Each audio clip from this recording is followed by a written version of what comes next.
सबसे पहले मैं आपको यह बताना चाहता हूं कि एक कंट्री की प्रोग्रेस किससे जानी जाती है? फॉरेक्स रिजर्व से। फॉरेक्स रिजर्व से। जिस कंट्री के पास जितना ज्यादा फॉरेक्स रिजर्व होगा वो ज्यादा अच्छी होगी। फॉरेक्स रिजर्व कब आता है? जब एक कंट्री एक्सपोर्ट करता है या इंपोर्ट करता है? एक्सपोर्ट करता है। एक कंट्री सही मायने में इकोनॉमिकली डेवलप कंट्री मानी जाती है जब उसकी एक्सपोर्ट ज्यादा हो और इंपोर्ट कम हो। इंडिया अगेन ये पिस रहा है यहां पर, लेकिन कुछ चीजें चेंज हो रही है। इंडिया की भी फॉरेक्स रिजर्व बढ़ रही है। मेक इन इंडिया जो गवर्नमेंट चला रहा है और बहुत सारे ऐसे स्कीम्स गवर्नमेंट चला रहा है कि बाहर के लोगों को वो मोटिवेट कर रहा है कि आइए और इंडिया में पैसा लगाइए। सैमसंग जब आया होगा तो क्या लेकर आया होगा? डॉलर लेकर आया होगा, फॉरेन करेंसी लेकर आया होगा।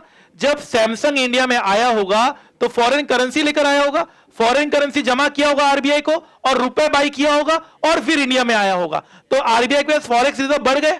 अब पता चला रिजर्व कैसे बढ़ते हैं? जब बाहर के देश के लोग इंडिया में आते हैं तो आरबीआई या बैंक को फॉरेन करेंसी देते हैं और बदले में क्या लेते हैं? रुपए लेते हैं। रुपए बाइंग प्रेशर आता है। तो जब भी बाहर के लोग अगर इंडिया में बहुत ज्यादा आ रहे हैं, बाहर का पैसा इंडिया में बहुत ज्यादा आ रहा है, तो रुपए बढ़ता है कि गिरता है? बढ़ता है, क्योंकि रुपए बाई करते हैं ना। अल्टीमेटली वो अपनी डॉलर बेच के रुपए बाई कर रहे हैं। इंडिया में डॉलर उनको बेचना पड़ेगा तभी उनको रुपए मिलेगा। इस तरह से इंडिया में अभी फॉरेक्स रिजर्व्स अच्छा चल रहा है, 457.46 बिलियन। लेकिन अभी भी हम बहुत पीछे हैं। वर्ल्ड की सबसे ज्यादा फॉरेक्स रिजर्व्स किस कंट्री के पास है? वर्ल्ड की सबसे ज्यादा फॉरेक्स रिजर्व्स है चाइना के पास। आप देख सकते हैं इंडिया और चाइना में गैप देख सकते हैं आप। चाइना में 3 लाख से ज्यादा यूएस डॉलर की फॉरेक्स रिजर्व्स है और इंडिया 7th नंबर पे स्टैंड करता है।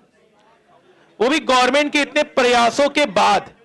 बाहर से अगर कंपनीज आएगी, बाहर से अगर लोग इंडिया में आएंगे, इन्वेस्ट करेंगे, तो हम लोगों को प्रोफेशन को भी फायदा है, हमारे प्रोफेशन को भी फायदा है। आज इंडिया में सैमसंग आई तो उनको एक अकाउंटेंट चाहिए, उनको चार्टर्ड अकाउंटेंट चाहिए, वो ऑडिट करवाएगी, उसको कंपनीज एक्ट के फॉलो करने पड़ेंगे, उनको सारे नियम कानून फॉलो करने पड़ेंगे। और इंडिया में सिर्फ एक ही प्रोफेशन को नियम कानून सही से आता है कंपनी चलाने के लिए, और वो है सीए, सीएमए और सीएस। सीएस लोगों को भी थोड़ा अच्छा आता है कंपनीज एक्ट का रेगुलेशन मेंटेन करना। तो यह है अभी scheme. Japan next, Europe, Switzerland, Russia, Saudi Arabia, Taiwan, India, Hong Kong. बहुत लोग बोलते हैं सर यूएस वाला, यूएस वाले। तो यूएस वाले के पास अपने आप में डॉलर है, वो तो डॉलर का बादशाह ही है, तो इसलिए यूएस वाला इसमें कंसीडर यहां पर इतना नहीं हो रहा है। ठीक है, फाइन।